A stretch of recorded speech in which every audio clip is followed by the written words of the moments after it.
Assalamu алейкум, кутланган баарыңыздарга. Бүгүнкү видео материалды коркунучтуу маалыматтар деп атагым келип турат. Анткени коомчулукта толтура маалыматтар бар, ден соолук багытында таркалтылган. Жана алардын көбү коркунучтуу да болушу мүмкүн. Ошол эле учурда эч кандай чындыкка дал келбейт. Андыктан уккан маалыматыңыздардын, көргөн маалыматыңыздардын ар бирине эле ишене бербеңиздер. Айрыкча медициналык билими болбогон адам ушундай маалыматты таркаткан болсо, себеби анын ушул ден соолук боюнча билими сиздикинен ашык эмес. Мисалы, шекердин зыян экендигин ар бир эле адам билет. Ал дагы билет, сиз дагы билесиз, баары билет. Бирок эмнеси менен зыян, кантип ден соолукка зыян тийгизе алат деген суроо келгенде, ошол суроону ага берчү болсоңуз, ал түшүндүрүп бере албайт. Ошол себептүү врач адам айткан маалымат болсо ишене бериңиздер. Анткени ал билип туруп айтат. Ал эми жөн эле зыян деп койгон үчүн, же тескерисинче пайдалуу деп койгон үчүн эле ага ынанып албаш керек. Дегеним, жалпылап айтканда, ушул дарыгерлерге ишенсеңиздер сиздерде жакшыраак болот. Жакшыраак бир тыянактарга жете аласыздар. Анан оорулар тууралуу. Азыр баарыбыз эле ооруйбуз. Мисалы, УЗИге түшө турган болсоңуз, жок дегенде сизге 2-3 диагноз коюлат. Жана ошол диагноз дагы өзүн 100% актабайт.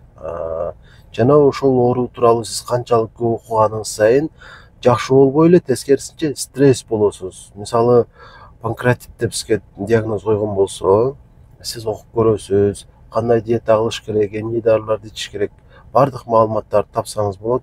Бирок ошол эле учурда оору акырында эмне менен бүтөт деген бир ушундай тыянактар дагы бар. Жана ошолорду окуганда сиз жаныңыздан түңүлүп эле каласыз да. Ошон үчүн анчалык терең бул кирип кетиштин кереги жок. Болгону окусаңыз болот, кантип ооруну күчөп кетүүсүнүн алдын алыш керек. Ошол боюнча көбүрөөк маалымат алсаңыздар болот. Аны дагы балким интернеттен эмес, дарыгердин өзү менен кеңешип эле алган жакшы. Өйдө айтканымдай, сиз окуган сайын корко бересиз, уккан сайын корко бересиз. Себеби ушундай кылып чыгарылат да маалыматтар. Коркунучтуу кылып чыгарылат. Жана кыйналгандан кыйнала бересиз. Бардык эле ооруларды карап көрсөңүз, жакшылык менен бүтөт деп айтпайт. Баары эле жамандык менен бүтөт деген тыянактар боло берет. Бирок ушул орунда бир нерсени мен сиздерге белгилеп айткым келет. Адам канчалык катуу оорубасын, канчалык жаман оору менен оорубасын, ушунчалык организмдин мүмкүнчүлүктөрү көп. Жылдар бою жаман оору менен дагы жашап жүрө берсе болот. Мисалы, азыр сиз көргөндө мына ушул адам балким 1 жылга жетпей эле жок болот деп ойлошуңуз мүмкүн. 10 жылдан кийин көрсөңүз дагы ал адам ошентип жүргөн болот. Себеби организмдин резервдик ушундай мүмкүнчүлүктөрү толтура да. Ошон үчүн жөн эле паника болуп, корко бериштин кереги жок оорулардан. Анын үстүнө УЗИде коюлган диагноздор дайым эле сиз ушун менен ооруп атасыз дегенди тастыктай бербейт. 3 жыл мурда холецистит болгон болсоңуз деле, азыр жакшы болсоңуз деле сизге холецистит деп диагноз чыгарып эле берет. Ошон үчүн андай маалыматтарга коркпоңуздар дегим келет. Анан дары боюнча дагы буга чейин сиздерге айтканмын. Ар бир эле дарыга жок дегенде 5-6 побочный действие жазат, зыяндар тууралуу айтылат. Бирок ал 1000ден бирине, балким 1000ден 2-3-өсүнө таасир этиши мүмкүн. Калган 997 адам эч нерсе болбойт ошол дарыны көп убакыт бою ичсе дагы. Сиз дагы ошондой эч нерсе болбойсуз. Андыктан дарыга болгон жек көрүүнү токтотуңуздар. Дарыны дайым айтканымды айтып өтөйүн. Дарыны ичкендеги зыянга караганда, аны ичпей койгондогу зыяны сизди көбүрөөк жабыркатат. Ушуну унутпаңыздар. Анан азыркы ушул акыркы мен ушул убакыттарда бир нерсеге ынандым. Медицинанын мүмкүнчүлүгү өтө көп эмес. Кээде элдик медицина деле жардам берип кала берет. Элдик медицина дегенде сиздер табыптарды эске албаңыздар, кыргызчылык деген сөздү эске албаңыздар. Элдик медицина деген сөз бул чөп дарылар, ден соолукка карата колдонулчу башка кандайдыр бир элде колдонуп жүргөн ыкмалар чындыгында жардам бериши мүмкүн. Мисалы мен эндокринолог болсом, эч качан ушул бакка койдурганды мен жакшы деп айткан эмесмин да. Жардам бербейт деп эле келгем. Эми албетте ушудан жакшы болуп кеткендер дагы бар. Бакка койдуруп эле. Анан ошон үчүн силерге айткым келгени, бакка койдургандын кереги жок. Бул сиздерге жакшы эмес дегим келбей калды. Анткени балким ишенсек, ушул нерсе деле жардам берип калышы мүмкүн. Ачыгында зоп бул андай деле коркунучтуу оору эмес. Кыйналып бакка койдуруштун деле кереги жок. Болгону гормонго анализ тапшырып туруш керек, калкан сымал безди УЗИ кылдырып туруш керек. Жана ошого жараша зарылчылык болсо сизге бир эле дары жазылат. Андан ары дагы көзөмөл. Ал эми бакка койдургандын медициналык бир көрсөтмө жок медицина тармагында. Бирок эгерде аны колдоно турган болсоңуздар деле эч нерсе болбойсуздар. Балким жакшы болушуңуздар мүмкүн. Мен ушинтип айткым келип калды. Мындан башка деле толтура мисалдар бар. Мен ушинтип жакшы болуп кеттим деп көп эле кайрылышат. Мисалы алтын тамыр деген нерсе бар. Алтын тамыр, эгерде бир маалыматты ачыктап коеюн, алтын тамырды алып аракка кошуп бир 10-15 күн караңгы жерде сактап, ошону күнүгө бир маал ичип турсаңыздар, ач карынга ашказанга дары болот деген жери бар. Ушудан жакшы болдум дегендерди дагы укканмын. Ошол себептүү балким көп эле жолу медицина жагынан дарыланып көрүп жакшы боло албасаңыз, ушуну дагы колдонуп көрсөңүз болот. Мындай мисалдар өтө көп.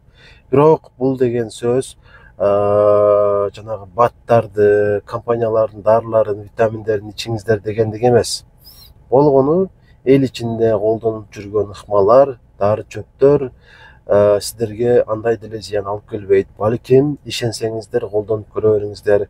Мисалы бал арынын балында эле канча шпа бар. Прополис мисалы, ушул дем алуу жолдорундагы көйгөйлөрдү чечип бере алат, бир кыйласын. Анан ушул сыяктуу мисалдар көп. Элдик медицинадан кол үзбөй эле коюңуздар.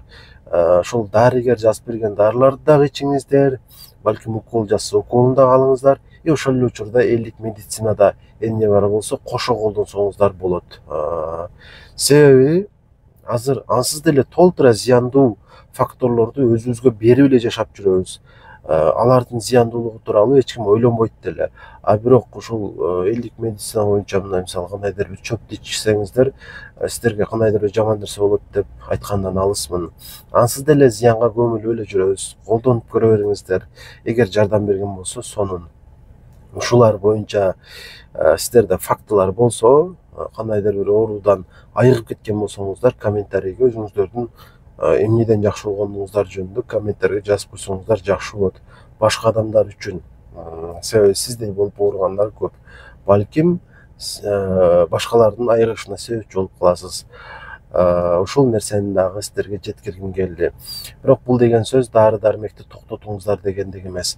Мисалы кан басымга ичилиш керек болгон дарыны сөзсүз түрдө ичиш керек. Анткени бул кан басымдын дарылары кан басымды түшүрүш үчүн эмес, көтөрүлүп кетүүнүн алдын алыш үчүн ичилет. Көп эле дарылар ушул сиздеги көйгөйдүн андан ары күчөшүнүн алдын алыш үчүн ичилет да, сөзсүз эле сизди толук кандуу айыктырып салыш үчүн эмес. Ушуну дагы эске алып коюңуздар.